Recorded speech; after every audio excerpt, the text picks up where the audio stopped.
Hey, aujourd'hui je vous apprends à faire un gâteau dont je suis tombée amoureuse, c'est le cake Isatis de Yann Couvreur à la vanille à la noix de pécan. Allez, je vous montre ça tout de suite. Ce qui rend super gourmand ce cake, c'est qu'on va retrouver de la pâte de noix de pécan un peu partout à l'intérieur.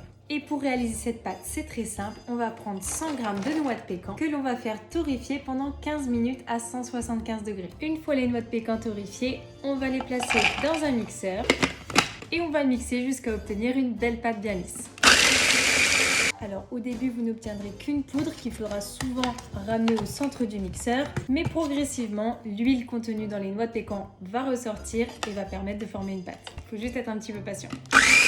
Voilà, après quelques minutes on obtient une pâte qui est beaucoup plus lisse et surtout plus liquide. On va tout de suite la séparer en deux parce qu'on aura besoin de 2 fois 50 g au cours de notre recette. On peut maintenant commencer la réalisation de la pâte et pour ça on va réaliser un beurre noisette avec 100 g de beurre. Un beurre noisette, qu'est-ce que c'est? C'est un beurre qu'on va faire fondre jusqu'à ce qu'il devienne marron. Ce beurre noisette, on va le filtrer et on va lui ajouter 150 g de cassonade ainsi que 3 g de sel.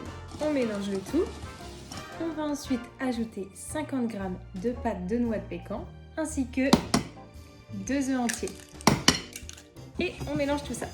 On peut ajouter 250 g de farine ainsi qu'un sachet de levure chimique. Et on remélange.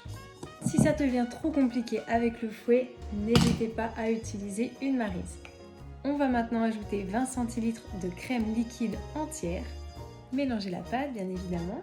Pour terminer la pâte, on va ajouter 50 g de noix de pécan concassée et également de la poudre de vanille. Alors j'ai trouvé celle-ci sur Koro et je trouve que c'est génial parce que normalement dans cette recette on doit utiliser 2 gousses de vanille, ce qui n'est vraiment pas donné. Et là avec de la poudre de vanille on aura à la fois le bon goût vanillé et également les petits points de vanille qu'on adore pour le visuel et ce vraiment à moindre coût. Pour vous donner un ordre d'idée, j'ai utilisé 1 g de poudre de vanille, ce qui correspondrait à peu près à la quantité de grains qu'on obtiendrait avec une gousse. Ici ça m'a coûté 70 centimes alors qu'avec une gousse ça me coûterait au moins le double voire le triple.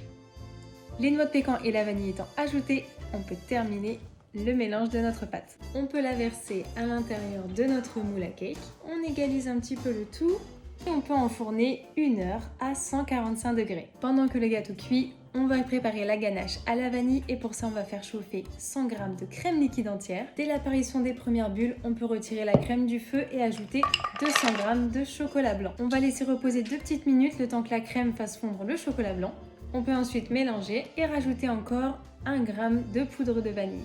On peut maintenant placer la ganache dans un autre récipient et la mettre au frais pour qu'elle fige. Pour terminer, on va également préparer l'enrobage au chocolat blanc et pour ça, on va mélanger 300 g de chocolat blanc fondu avec le restant de notre pâte de noix de pécan, soit 50 g et 40 g d'huile neutre, donc ça peut être de l'huile de tournesol ou l'huile que vous souhaitez qui n'a pas de goût.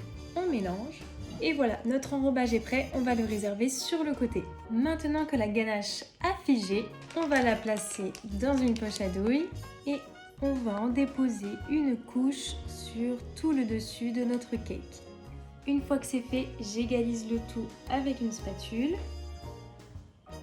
Et je vais maintenant déposer des noix de pécan sur le dessus du cake. Et maintenant, je vais placer le tout au congélateur pendant au moins une demi-heure pour figer le tout. Maintenant que notre cake est bien figé, on va pouvoir le recouvrir de notre enrobage. À l'aide d'une maryse, on va bien tout égaliser pour faire en sorte que le gâteau soit bien recouvert de partout.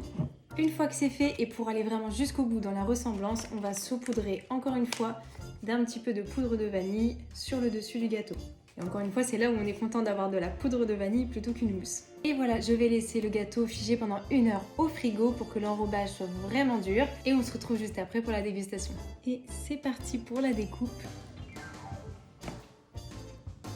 Ça m'a l'air pas mal. On fait moitié-moitié? Fais moite-moite. Tiens. On y va? C'est un peu bon. On sent trop bien la noix de pécan. Ah mais c'est trop bon. C'est vraiment trop bon. Tu kiffes? Oh ouais. Donc là, je pourrais en manger 3. Trop bon. Merci, ça me fait plaisir. Moi j'adore trop. Mais je pense que l'enrobage déjà il joue beaucoup. Ah bah oui. Après, ton gâteau est trop bon.